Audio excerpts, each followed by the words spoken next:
December 5th, 1872. A ship is spotted drifting in the Atlantic, sails still up, cargo untouched, breakfast still on the table, but there is no one on board, not one soul. The ship is called the Mary Celeste. She left New York 8 days earlier, bound for Genoa. 10 people on board, a captain, his wife, their 2-year-old daughter, and 7 crew, experienced sailors. Good weather the whole way, no storm, no wreck, no distress call, just gone. The lifeboat is missing, but everything else is exactly where it should be. Coats hanging on hooks, a sewing machine, mid-stitch, with a thimble beside it. 6 months of food and water still in the hold. Whoever left this ship left in a hurry, or they didn't mean to leave at all. Here's what should bother you. The cargo was 1,700 barrels of raw alcohol, industrial alcohol. 9 of those barrels were empty when the ship was found. Empty. Not spilled, not leaking, just gone. Some say the fumes built up below deck, a frightening hiss, a groan of shifting metal. The captain panics, thinks the ship is about to explode, orders everyone into the lifeboat, ties it to the ship with a rope so they can climb back on once the danger passes. But the rope snaps, and 10 people are left adrift, watching their ship sail away without them. It's a good theory, but it doesn't explain everything. Because here's the detail investigators couldn't shake. The ship's compass was destroyed, smashed to pieces. Some of the crew's belongings were left mid-use, a razor with lather still on it. If this was a calm, orderly evacuation, why does it look like something else? Why does it look like they left in terror?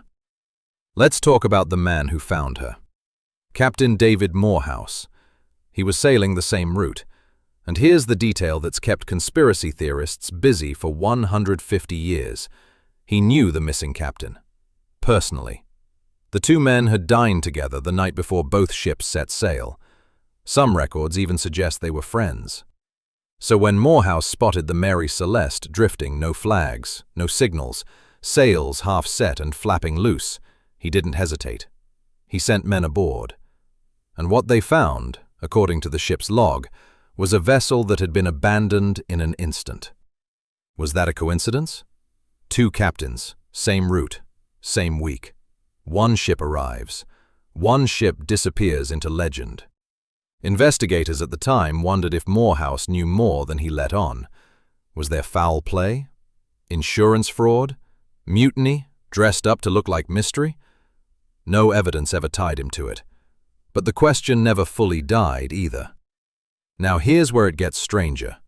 The ship's log was still on board. Its last entry was written 10 days before it was found. 10 days of silence.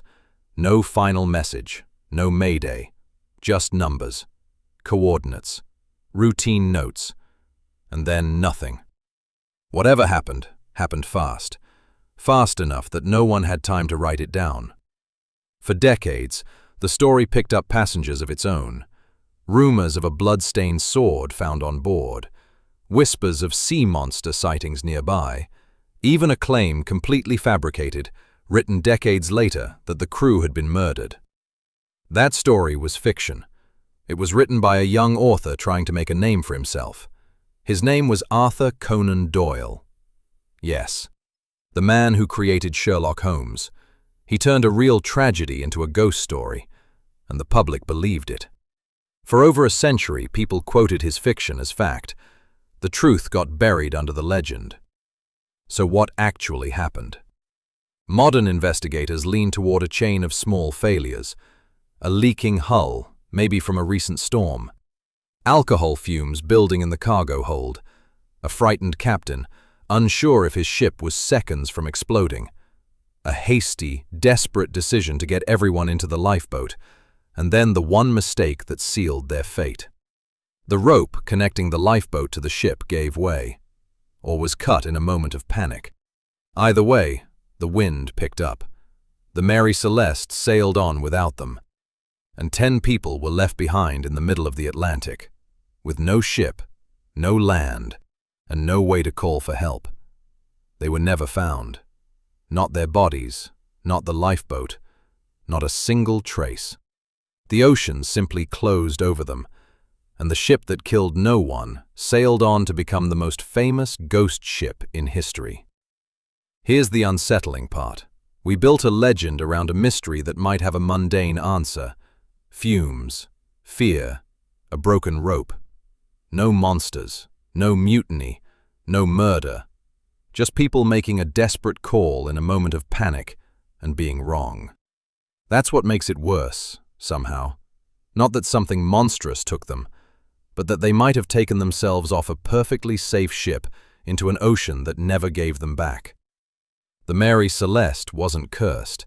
It wasn't haunted. It was just a ship that outlived the people who trusted it to save them. And sometimes, the scariest mysteries aren't the ones with monsters. They're the ones where the truth is simply this human.